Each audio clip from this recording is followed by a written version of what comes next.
أجواء إيجابية إن شاء الله.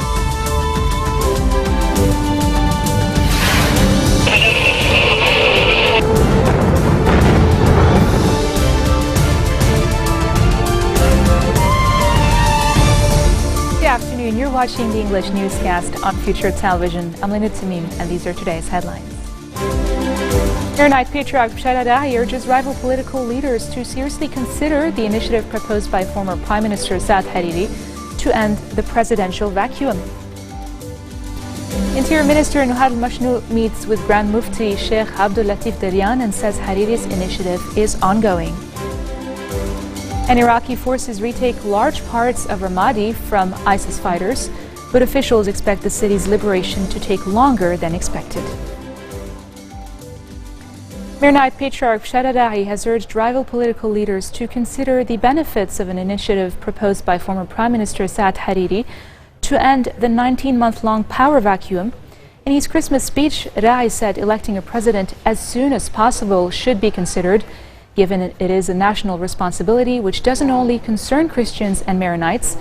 In his Prophet's birthday message on Tuesday, as a matter of fact, Lebanon's Grand Mufti Sheikh Abdul Latif Daryan also stood in support of Hariri's proposal to break the political deadlock that has crippled Parliament and the Cabinet. Ra'i also called for a speedy approval of a new electoral law. Turning to the Syrian conflict, Ra'i warned that Syrian refugees in Lebanon could be exploited by terrorists or extremist groups to ignite unrest and instability in the country. He praised a UN Security Council resolution that endorsed a roadmap for a peace process to end the Syrian war, but said their return must be mandatory. Prime Minister Tamam Slam has expressed hope that Hariri's initiative to elect a new president will restart after the New Year holiday, adding that all Lebanese sects and their political leaders will continue to practice harmony with one another. Salam's comments came after his visit to Kirki to congratulate Maronite Patriarch Ra'i on the occasion of Christmas. Salam said he agreed with Ra'i to support Hariri's initiative to elect a president, which promotes Marada movement leader Sleiman Frangieh as Lebanon's new head of state. After Kirki, Salam paid a visit to Greek Orthodox Archbishop of Beirut, Elias Saudi, where he stressed that Christian-Muslim unity was key to Lebanon's prosperity. And for his part, Interior Minister Nuhad al-Mashnu says Hariri's initiative was ongoing. Following a meeting with Grand Mufti Sheikh Abdul Latif Daryan, Mashnu said nominating Frangieh was not an initiative as much as it is a matter of communication between political parties to end the presidential vacuum. The minister voiced expectations that a president might be elected in the next coming months. Daryan and Mashnu discussed various means to reactivate the government and parliament's activities. The Mufti said he encouraged dialogue between the parties in order to reach the desired outcomes to preserve stability in the country. The UN says more than 2/3 of Syrian refugees in Lebanon live in extreme poverty, up to nearly 50% from last year. Former tailor and businesswoman Jawahir fled Syria to escape daily bombings and lost all contacts with her close-knit family for a year now.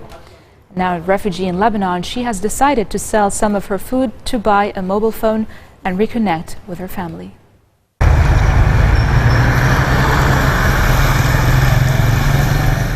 In a community where family is everything, Jawahir has to make do alone. The 65-year-old is single by choice, but alone for reasons she finds hard to grasp. In Syria, she was a tailor and a businesswoman. حياتي بسوريا ما في أحلى منها. يعني أنا معمرة 4 طوابق، 1 ساكنة فيها و3 مأجرتين. يعني أنا معمرتين مشان أعيش محترمة. يعني وأهلي محترمين بزوروني وما في منهم. But war brought that life to an abrupt end. When her house was bombed, Jawahir fled to Lebanon alone. She now lives on aid handouts. ما بخاف، لا ماني خايفة من شيء. ماني خايفة، بس وحيدة دوم، يعني كئيبة. والله الوحدة بتقتل. يعني لو له حدا قرايب الواحد بيروح لعنده بفضي باله وبيروح له ساعة الزمان وبرجع على بيته. For a few years, she was unsure of who in her family was even still alive. A year ago, Jawahar sold some of her food to buy a smartphone. أهلين خالتي، شلونك؟ شلون صحتك؟ طمنينا عنك. وصرت أتعرف إني مثلا أخي الفلاني وين، أختي الفلانية وين، أولاد أخي، أولاد أختي، عرفت الكل. بس اللي هلقي بالسويد وبسويسرا وبألمانيا وببرغاليا وبالبرازيل. ما عاد شفنا بعضنا غير على الهواتف. يعني لو ما الهاتف ما بعرف شيء عنهم. She spends her time between the phone, reading and waiting.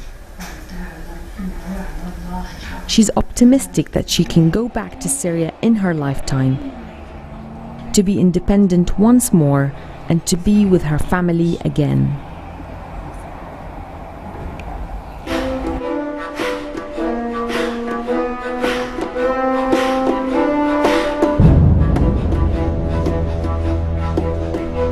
Syrian Foreign Minister Walid al-Muallim says his country is ready to take part in peace talks in Geneva, and he hopes the dialogue will help it form a national unity government.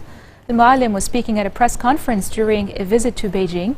The UN Security Council last Friday unanimously approved a resolution endorsing an international roadmap for a Syrian peace process, a rare show of unity among major powers on a conflict that has claimed more than 250,000 lives.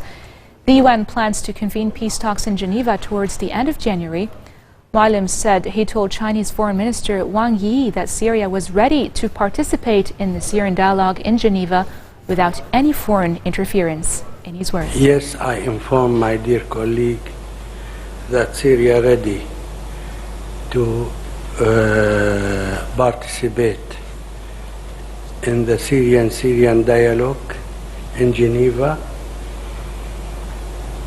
without any foreign interference, and our delegation will be ready as soon as we receive a list of the opposition delegation. We hope that this dialogue will be successful to help us in having a national unity government, and this government will compose a constitutional committee to look for a new constitution with a new law of election, so the parliamentary election will be held within the period of 18 months, more or less. And coming up next, a Senegalese migrant's life is changed forever as he wins the Spanish lottery. More details after the break.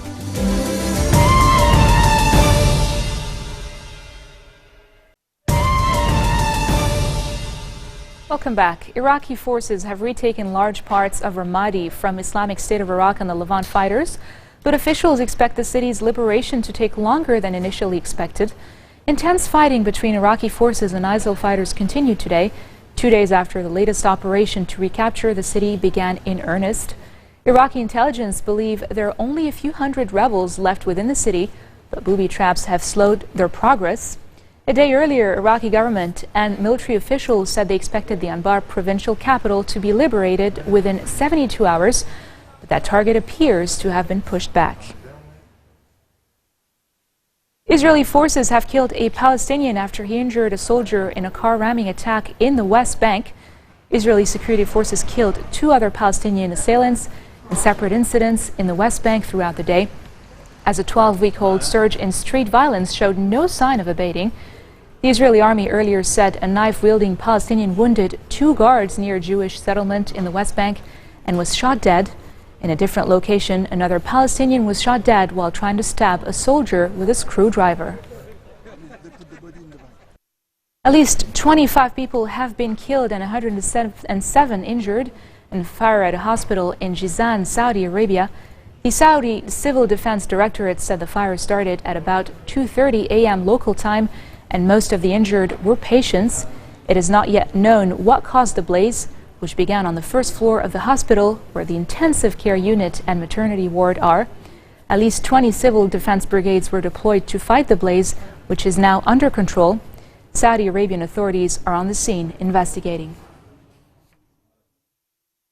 More than 1,000 Syrian refugees have been stranded at a gas station about 30 kilometers away from the Greek-Macedonian border for 4 days. As the weather in the waters off southeastern Greece worsened this month, the number of refugees taking boat to Greece reduced significantly. However, the country still faces difficulty of transporting refugees. Severe storms unleashing tornadoes, heavy rain and hail across the southern and central United States have left at least 6 people dead and dozens injured. It also affected traffic ahead of the Christmas holiday. A large tornado raked a 100-mile stretch of northern Mississippi, demolishing or heavily damaging dozens of homes and other buildings in a 6-county area before plowing into Tennessee. And back in Europe, a Senegalese migrant who was rescued from the sea 8 years ago whilst trying to make his way to Europe was one of the winners of El Gordo, the top prize in Spain's traditional Christmas lottery. The 35-year-old, identified as Ngame, was the holder of one of the 1,600 tickets assigned with the winning number, netting him and his wife 400,000 euros. Ngame made the dangerous journey from Morocco in 2007 in a packed wooden boat and arrived in the Spanish Canary island of Tenerife. On this Christmas Eve, we'll have you guess which cities are home to these festive evergreens we're about to show you in just a minute, as we'll take you from London to Damascus and from Moscow to Beirut.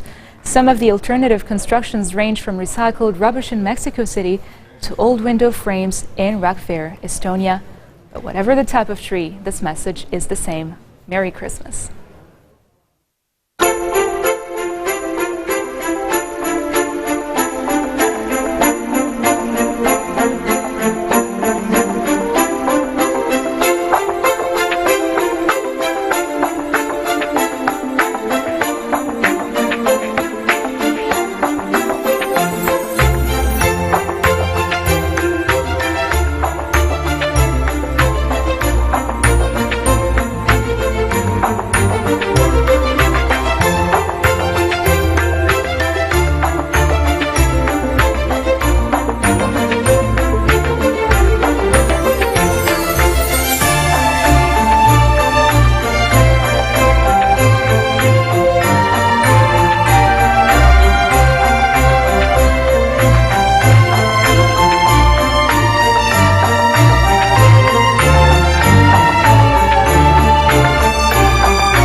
On this festive note, we end our bulletin for today. Now for a recap of our top stories.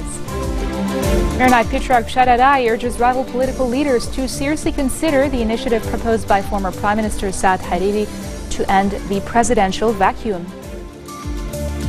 Interior Minister Nuhad Mashnou meets with Grand Mufti Sheikh Abdul Latif Darian and says Hariri's initiative is ongoing. And Iraqi forces retake large parts of Ramadi from ISIS fighters, but officials expect the city's liberation to take longer than initially expected. Those are your headlines for today. I'm Linda Tamim, and on behalf of our team, I wish you all a very Merry Christmas and Happy Holidays.